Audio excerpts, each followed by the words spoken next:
Encre et Plume, c'est tout de suite avec Cathy Devel.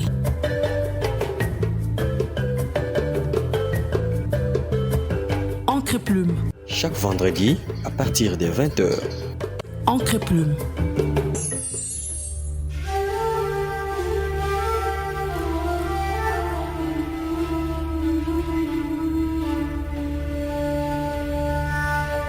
Fidèles auditeurs de la B1 FM, bonjour et bienvenue dans Encre et Plume, votre magazine à thématique littéraire et scientifique. Au programme, médias, journalistes en danger, conflits armés, festival beaucoup.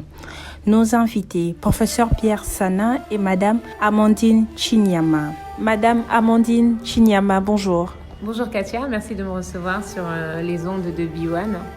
Alors, vous êtes porte-parole du festival Beaucoup. Effectivement, c'est bien ça. Je suis porte-parole de l'événement culturel littéraire qui est porté par des Congolais et qui existe pour mettre en lumière, pour révéler la littérature congolaise. Bonjour professeur Sana, bienvenue dans Encre et Plume. Bonjour et merci pour l'invitation. Vous êtes auteur du livre Médias et conflits armés en RDC, des journalistes en danger, des journalistes en chantier.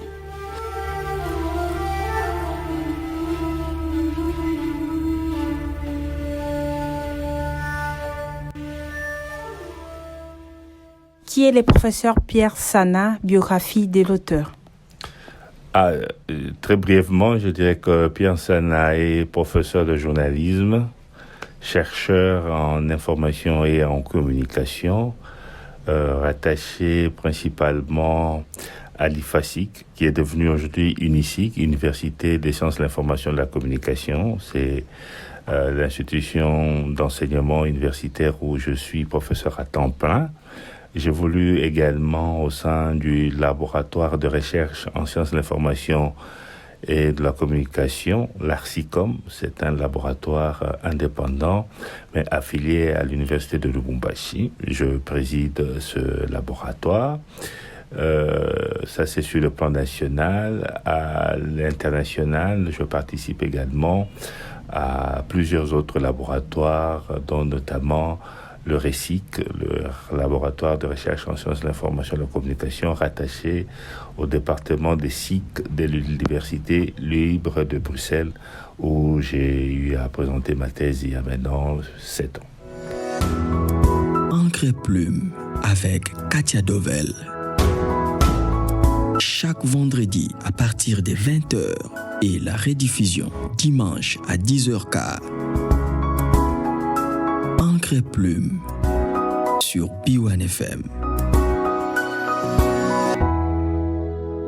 Place au résumé de l'œuvre. Médias et conflits en RDC, de journalistes en danger et de journalisme en chantier, examine les pratiques journalistiques qui ont caractérisé la couverture médiatique du conflit armé ayant opposé les forces armées de la RDC à la rébellion du mouvement M23 du 23 mars dans la province du Nord Kivu. L'auteur scrute les positionnements des journalistes des radios congolaises et étrangères face aux discours et actions déployés par le protagoniste du conflit en vue d'exercer un contrôle absolu sur la production et la diffusion de l'information, une composante importante de la stratégie militaire en situation de conflit. Pas moins de 30 heures d'informations diffusées sur 5 radios, Kivu One et FBR de Goma, Top Congo FM et Radio Okapi de Kinshasa et RFM émettant depuis Paris, sont confrontés au discours des 19 journalistes présents sur le terrain lors des événements. Cette confrontation éclaire sur l'incidence des conditions de production dans la construction des récits produits. L'ouvrage met en lumière un ensemble de stratégies passionnantes déployées par des journalistes pour contourner les pressions et tenir leur engagement de quatrième pouvoir et qu'ils qualifient de journalisme surveillé, assiégé, occupé, effacé, embarqué, patriotique du vainqueur de communication. Nous allons commencer notre série de questions avec le professeur, premièrement, puis Madame Amandine qui va nous faire voyager dans l'univers du festival Beaucoup. Professeur, au chapitre premier intitulé Production de l'information et système médiatique, les auteurs Jean-Marie Charan et Arnaud Mercier estiment que l'information aurait perdu son art noble de fonctionnement civique. Elle est maintenant sous l'entreprise des intérêts économiques et du marketing. À la suite de ces auteurs, pourrions-nous affirmer que toute information est partisane? La neutralité du journaliste n'existe plus. La problématique de la neutralité est une problématique intéressante qui a donné lieu à des débats aujourd'hui encore interminables. On ne devrait pas envisager qu'une personne qui est née dans une famille, qui a reçu une éducation, qui a fréquenté des écoles, donc qui a été exposée à des influences multiples, puisse demeurer neutre. On est toujours le produit de son parcours et chacun de nous subit des influences au cours de son histoire, de son évolution. Mais ce qu'on demande aux journalistes, c'est que face aux faits, de pouvoir taire toutes ces influences et de rester le plus objectif possible, c'est-à-dire de recentrer les récits sur l'objet traité et non pas sur ses propres sentiments. Si on considère ces aspects, c'est possible qu'un journaliste soit neutre. Et c'est-à-dire qu'il puisse neutraliser ses points de vue personnels lorsqu'il est en situation professionnelle. Alors, ce que les auteurs que vous avez évoqués ici décrivent dans leur analyse, c'est que le journalisme inséré dans le système économique d'entreprise, la forme entrepreneuriale donnée au journalisme, l'expose à des influences économiques, de telle sorte que le journaliste subit effectivement des pressions de la part des responsables, des actionnaires des médias dans lesquels ils évoluent, pour que l'information n'aille pas à l'encontre des intérêts économiques de l'entreprise, ce qui est de notre point de vue défendable dans un système capitaliste. Mais le journaliste passe 5 ans à l'école pour apprendre des stratégies de manière à ce qu'il puisse exercer son travail avec professionnalisme. J'ai envie de dire que votre réponse est un peu contradictoire. Oui. Ce que vous avez dit avant, il y a forte probabilité qu'il soit neutre de par ses origines et après sous les pressions des économies et tout. Donc, qu'est-ce qu'on doit retenir? Le journalisme est neutre ou pas? On doit retenir qu'en tant que personne, le journaliste ne peut pas être neutre. En tant qu'individu, il a des opinions, il a des points de vue, il a des influences qu'il subit, il adhère à des idéologies.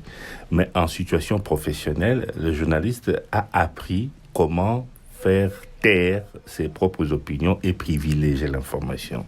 C'est ce que je suis en train de dire. N'attendez pas à ce que je vous donne des réponses tranchées, oui ou non, blanc ou noir. On est dans une approche sociologique. On va essayer d'examiner paramètre par paramètre. Voilà. À la suite du chapitre, vous faites une étude minutieuse sur les procédés du traitement de l'information. Il en ressort 2 concepts sur le choix des sujets, la proximité et l'originalité. Donnez-nous éclairage sur ces concepts. Alors, l'originalité consiste pour le journaliste à trouver chaque jour, lorsqu'il se rend sur le terrain, les faits nouveaux, les faits originaux qui vont intéresser le public parce que ils se produisent, on va dire, pour la première fois depuis un certain temps. Donc, le public s'intéresse principalement à quelque chose d'inédit. Si c'est ordinaire parce que récurrent, vous avez très peu de chances d'avoir l'attention de votre public, d'attirer l'attention du public. Quand nous étions nous-mêmes étudiants, on nous disait que lorsque un chien mord une personne, c'est normal, c'est banal, mais lorsqu'une personne mord un chien, ça, c'est original, c'est inédit, donc ça peut intéresser le public. La proximité, c'est que les gens ont plus tendance à s'intéresser beaucoup plus à ce qui se passe le plus près d'eux. Donc, en journalisme, on parle du principe du mort kilométrique, c'est-à-dire que si vous habitez Le Pen, S'il y a un mort à l'UPEN, ça vous intéresse tout de suite parce que ça peut être quelqu'un qui vous est très proche. Mais si on doit parler d'une situation qui se déroule à 10 000 kilomètres, il en faut peut-être 1000 pour que ça vous intéresse. S'il y a un seul mort à Tokyo, ça devrait moins vous intéresser. Par contre, si c'est à l'UPEN, ça vous intéresse. Donc, c'est la proximité qui joue. C'est la proximité. Et cette proximité, elle n'est pas que géographique. Elle peut être émotionnelle, elle peut être sentimentale, elle peut être psychologique, historique. Donc, il y a plusieurs paramètres qui définissent la proximité. Et donc, le journaliste, au quotidien, il vérifie que chaque fait qu'il compte rapporter au public réponde à ces deux critères d'originalité et de proximité. Et à la page 51 et 52, vous avez dressé un tableau de genre journalistique selon De Brucker et Agnès. Expliquez-nous les contenus, professeur. L'objectif ici était de montrer, d'analyser les contenus des journaux, des sessions d'information et de distinguer, de regrouper les différents genres journalistiques. Il y en a beaucoup, mais de les regrouper selon la posture qu'ils imposent aux journalistes. Donc, nous avons vu que l'intention peut amener à orienter l'information de plusieurs manières. Lorsque l'intention est de rapporter et d'informer, on agit différemment que lorsque l'intention est de commenter une actualité ou bien lorsque l'intention est d'expliquer un fait. Donc, selon qu'on veut rapporter, qu'on veut analyser ou expliquer ou qu'on veut commenter, ça donne lieu à des genres journalistiques différents. Mais ça, c'est les journalistes eux-mêmes qui comprennent. Ils savent que la nouvelle, la brève, ce sont des genres qui sont orientés vers les faits. Par contre, la chronique, l'édito, ce sont des genres orientés vers le commentaire, alors que l'enquête, ça peut être des genres orientés vers l'analyse et la découverte. Donc, tous ces genres-là sont définis en fonction de l'objectif que le journaliste poursuit. Et lorsqu'on parle de la couverture des conflits armés, il était important de rappeler ces notions-là qui vont être exploitées plus loin dans ce même ouvrage. Le chapitre 2 sort du cadre théorique pour aborder les paysages médiatiques congolais. Oui. À vous lire, il me semble que l'exercice de la liberté des médias s'est fait remarquer qu'à la suite du discours du 24 avril 1990. Peut-on dire que c'était la période de l'âge d'or de la presse ? Alors, le 24 avril, le maréchal Mobutu, qui présidait encore aux destinées de ce pays, la RDC, à l'époque ça s'appelait Zaïre, décide de retenter encore l'expérience du multipartisme politique. Et donc, il a supprimé le rôle de parti-État que jouait le MPR. Et cette suppression a eu pour conséquence l'ouverture du paysage médiatique. Donc, la RTNC, à l'époque OZRT, qui était le média public et qui jouissait d'un monopole, s'est vue confrontée à une concurrence par la création des médias privés et les médias audiovisuels, bien entendu, mais surtout les médias écrits et imprimés. Et donc, le fait que ce pluralisme a été instauré a permis la naissance de plusieurs titres de presse et évidemment les débuts d'un mouvement d'enrichissement de l'espace médiatique qui se poursuit jusqu'aujourd'hui. On est quand même... qui se poursuit jusqu'aujourd'hui. Jusqu'aujourd'hui, parce qu'aujourd'hui, on a plus de 200 chaînes de télévision installées, plus de 700 radios identifiées. Maintenant, on est à l'ère des écrans multiples avec les médias en ligne. Les dernières statistiques dénombrent plus de 200, 300 médias en ligne. Et chaque jour, il y a un média qui s'écrit.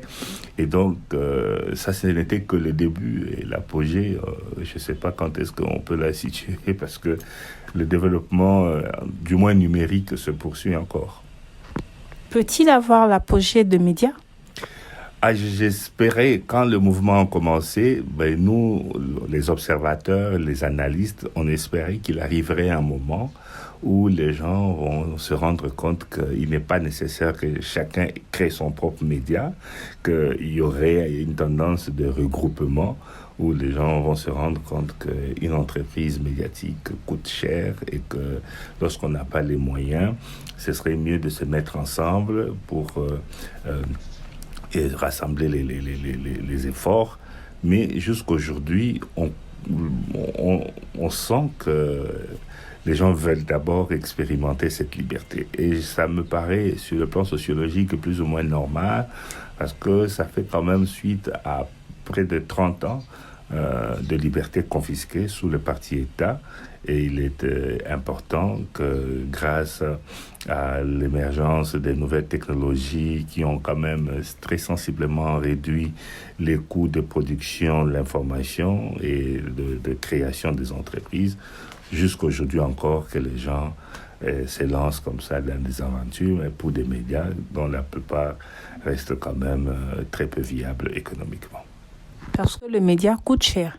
Normalement, l'information, ça coûte cher. Tous les matins, vous devez descendre sur le terrain, collecter, traiter l'information pour la diffuser. Il faut vérifier et traiter l'information. Ça signifie que pour chaque article de presse, pour chaque information dans un journal, il faut trouver minimum trois sources pour avoir le recoupement nécessaire. Et pour ça, il faut des moyens, il faut des contacts, il faut de la notoriété. Ça demande tellement de choses et tellement de risques à prendre qu'il faut, en plus de la passion, il faut beaucoup de moyens que les médias actuels, malheureusement, n'ont pas. Et pourtant, ça semble facile parce que sur les réseaux, comme vous l'avez dit tantôt, il y a plusieurs médias qui naissent du jour au lendemain. Les nouvelles technologies de l'information et de la communication ont facilité les choses. Oui, mais il faut mesurer les dégâts que ces médias causent dans la société, avec la propagation de fausses nouvelles, avec la propagation des informations qui, en réalité, n'en sont pas de véritables informations. C'est des rumeurs qu'on propage parce que soit on n'a pas la qualification qu'il faut, soit on n'a pas les moyens de vérifier, et soit on est pressé, on n'a pas l'éthique et le respect de la déontologie. Et tout ça, ça crée des dégâts énormes au sein de la société. Les gens n'en ont pas toujours conscience, mais on en paye le coût, hein.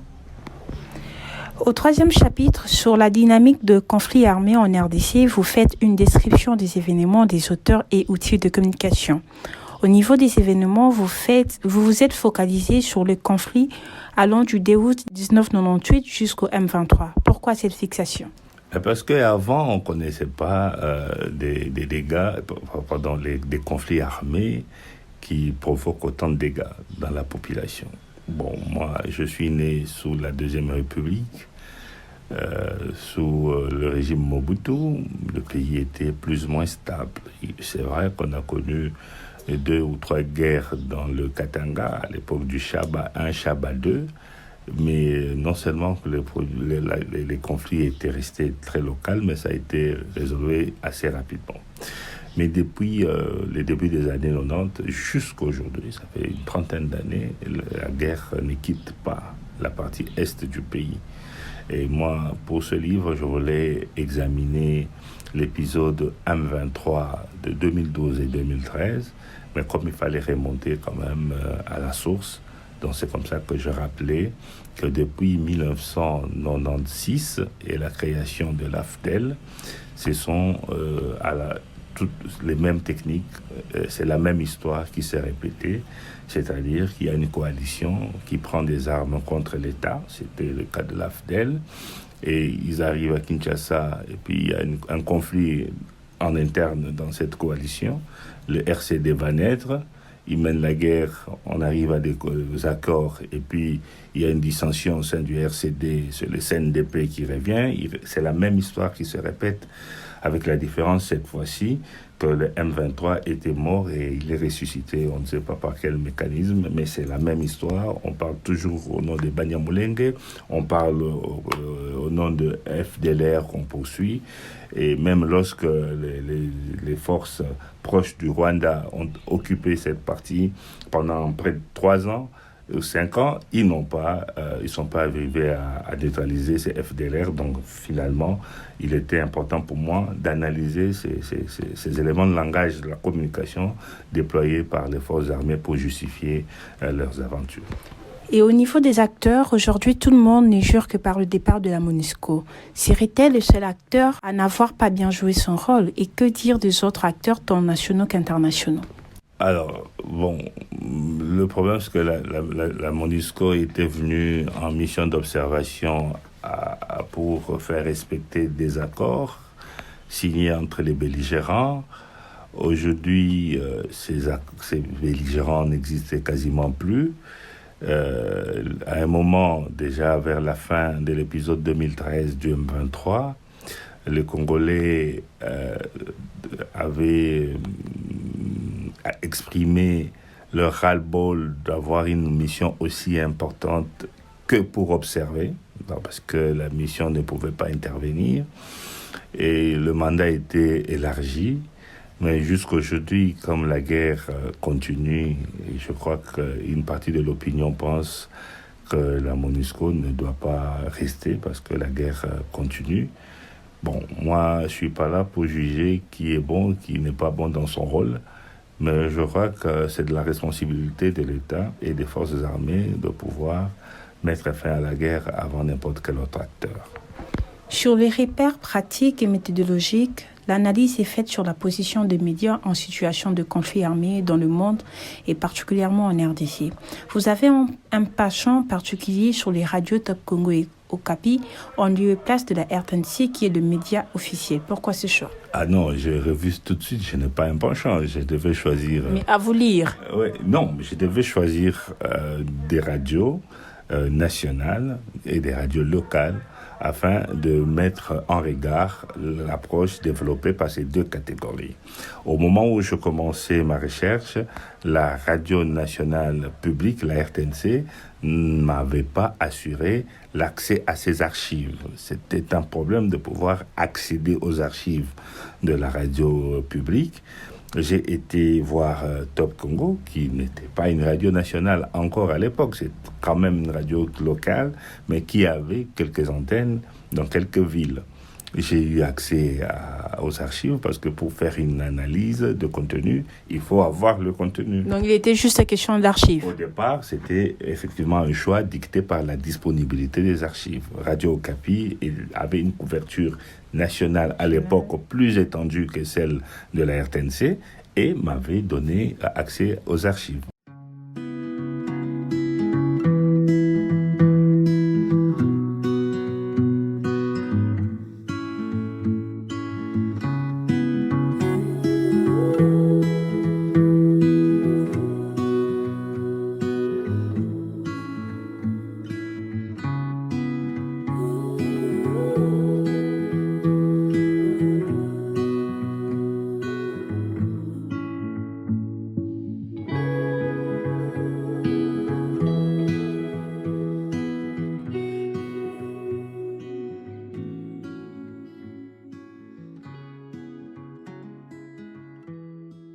Fidèles auditeurs, vous êtes sur la 87.8 Biwan FM. Vous suivez Encre et Plume, magazine à thématique littéraire et scientifique qui reçoit le professeur Pierre Sana.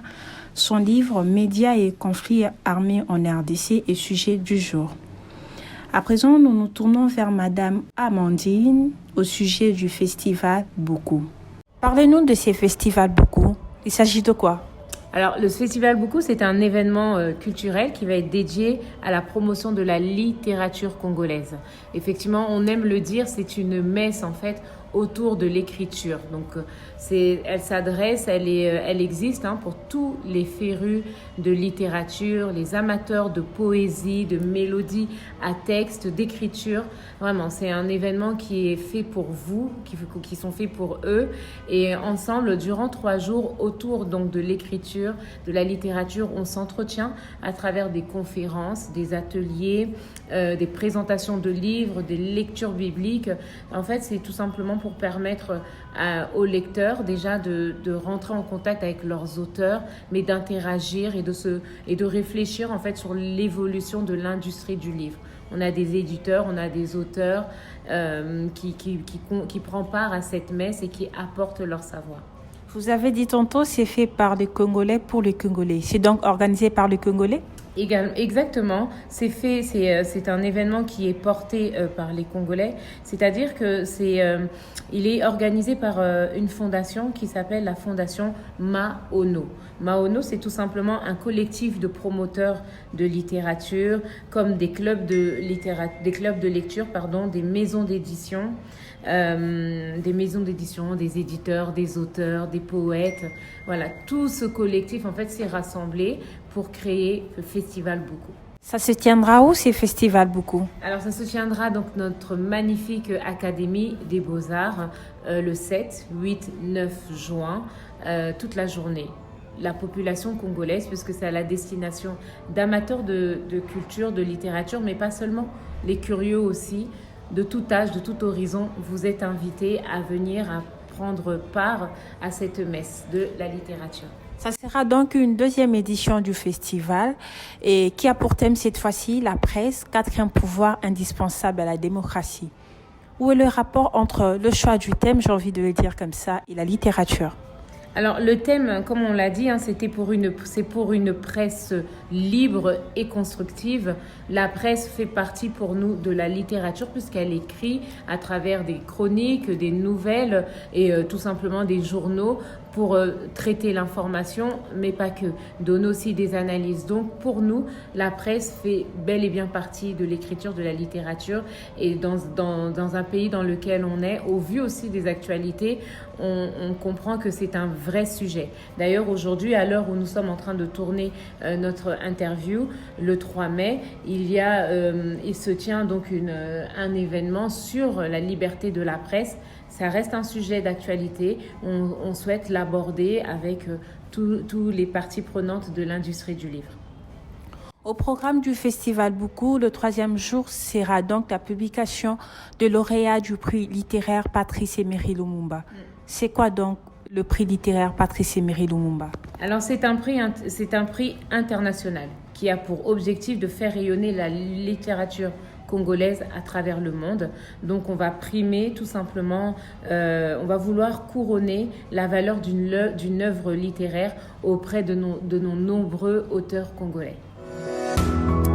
Encre et plume avec Katia Dovel. Chaque vendredi à partir des 20h et la rediffusion dimanche à 10h15. Encre et plume sur P1 FM. Nous sommes presque à la fin, chutons avec ces 3 petites questions. Professeur Pierre Sana, à la page 237, vous affirmez que la RDC a un régime semi-autoritaire. Les lois applicables à la presse ne facilitent pas son autonomie. Donc, il faut une réforme des textes. Alors, j'ai écrit ce livre, il a été publié en 2021, il a été rédigé 2-3 ans plus tôt. En ce moment-là, la pratique ou l'exercice de la liberté de la presse était régi par un cadre légal qui aujourd'hui n'existe plus. Donc la loi de 96 a été remplacée. Et donc les analyses auxquelles vous faites allusion se rapportent à cet ancien cadre qui a été changé depuis l'année passée. Et donc, si on se remet dans ce cadre-là, les propos que j'ai dit peuvent être défendus aujourd'hui. Donc, c'était un cadre qui était très liberticide parce que déjà, il y a encore jusqu'aujourd'hui un lien direct entre la loi sur la presse et le code pénal. C'est comme ça que vous entendez de temps en temps journalistes plaider pour la dépénalisation des délits de presse. Aujourd'hui, le journaliste qui dénonce les faits peut être arrêté uniquement parce que les personnes mises en cause prouvent que les dénonciations des journalistes ont porté atteinte à leur dignité. Voilà. Et jusque-là, les journalistes n'étaient pas évalués en fonction de la véracité des faits. Donc même si les faits sont vrais, mais si la personne incriminée montre qu'à cause de votre publication, ses enfants ne peuvent plus aller à l'école parce qu'on se moque d'eux, on vous arrête. Et dans ces conditions, le journalisme n'avait pas de place dans une société où il était interdit de dire la vérité si ça blesse les gens. Quels sont selon vous les véritables mots qui rangent les métiers, puisqu'au chapitre 7, vous faites une radioscopie de conditions de journaliste en RDC? Ils sont multiples, on peut pas... Juste quelques-uns. Il y a la pauvreté. Bon, en un seul mot, on va dire la précarité. Il y a la précarité. C'est le mot majeur. Voilà, matériel. Les médias n'ont pas d'argent, ils n'ont pas des équipements qu'il faut, en tout cas, pas dans leur ensemble. Hein. Il y en a 1 ou 2, 3 ou 10 qui font exception. Et la précarité, elle est juridique et judiciaire. Les arrestations se font un peu, parfois extrajudiciaires et tout. La loi, elle est changée, mais aujourd'hui encore, il y a ce débat sur ce nouveau cadre légal parce qu'il y a eu 2 ordonnances-loi qui ont été promulguées. Et il y a la première ordonnance-loi qui porte modalité de l'exercice de la presse, mais il y a le code numérique où il y a pas mal de dispositions qui semblent récupérer les libertés que l'État a octroyées aux journalistes à travers la loi sur la presse. Un peu contradictoire. Voilà, aujourd'hui, il y a encore ce débat là-bas. Mais il y a le problème de la formation, parce que voilà, aujourd'hui, la qualité de la formation reste encore globalement faible. Mais en plus, la plupart des professionnels ne veulent pas se former. Comme il n'y a pas encore la loi sur les statuts de journalistes, les lois actuelles autorisent à peu près à n'importe qui de faire des choses qui ressemblent au journalisme. Et d'être appelé journaliste. Voilà, de telle sorte que on retrouve des infirmiers, sans avoir rien contre les infirmiers, mais leur place se trouve plutôt dans les centres hospitaliers que sur les plateaux de télévision, à part si un infirmier décide de faire une spécialisation dans la presse, c'est qui est tout à fait recommandé. Mais il y a des gens qui n'ont jamais été à l'école, qui sont presque illettrés, mais qui jouent ce rôle de collecter, traiter, diffuser de l'information. Et ça, c'est déplorable pour vous qui prenez ce travail au sérieux et qui vous dépensez. Et vous êtes leurs confrères, leurs consoeurs. Voilà, malheureusement. En résumé, et très brièvement, à votre ouvrage, en tant qu'expert en communication, quelle attitude doivent avoir les médias congolais face à l'agression dont est victime la RDC? L'objectif de cet ouvrage, c'était de voir comment est-ce que les journalistes arrivent à couvrir les conflits armés en sachant qu'ils sont la proie des pressions de toutes parts. Ils sont mis sous pression par les gouvernements, mais aussi par les belligérants. Et c'est dans ces conditions, comment arrivent-ils à s'en sortir? C'est comme ça que je suis arrivé à analyser les pratiques et à les qualifier. J'ai distingué plusieurs types de pratiques après avoir discuté avec les journalistes. Donc, du coup, tout ce que j'écris ici, tout ce que j'analyse, provient soit de l'analyse de contenu, des contenus produits par les journalistes, soit des entretiens que j'ai réalisés avec eux. Donc, du coup, à chaque fois, je refuse d'être un donneur de leçons aux journalistes parce que moi, je ne suis pas journaliste. Non, mais il ne s'agit pas d'être donneur de leçons en tant qu'expert en communication. Selon vos observations à l'heure actuelle, quelle doit être la position de médias?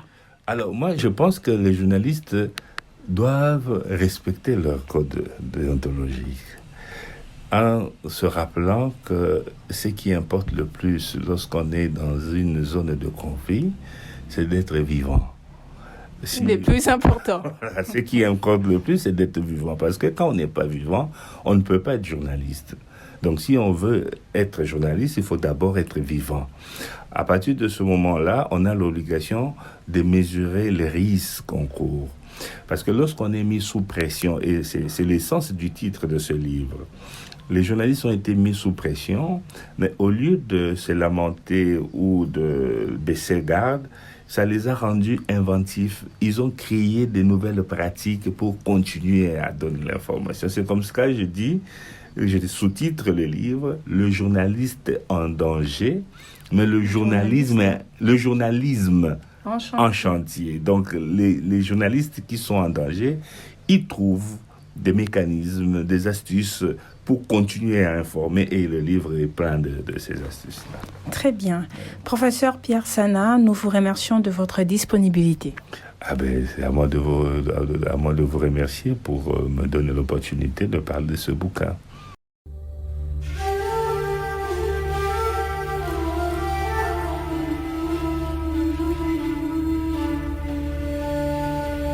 Et donc, où trouvez votre œuvre et à quel prix? Alors, le livre a été totalement financé par moi-même. Donc, si vous regardez derrière la couverture, les éditions L'Harmattan le proposent à 34 €, mais il est vendu ici à $50 à la bibliothèque d'Eliphasique, principalement, étant donné que les éditions n'ont pas de point de vente ici.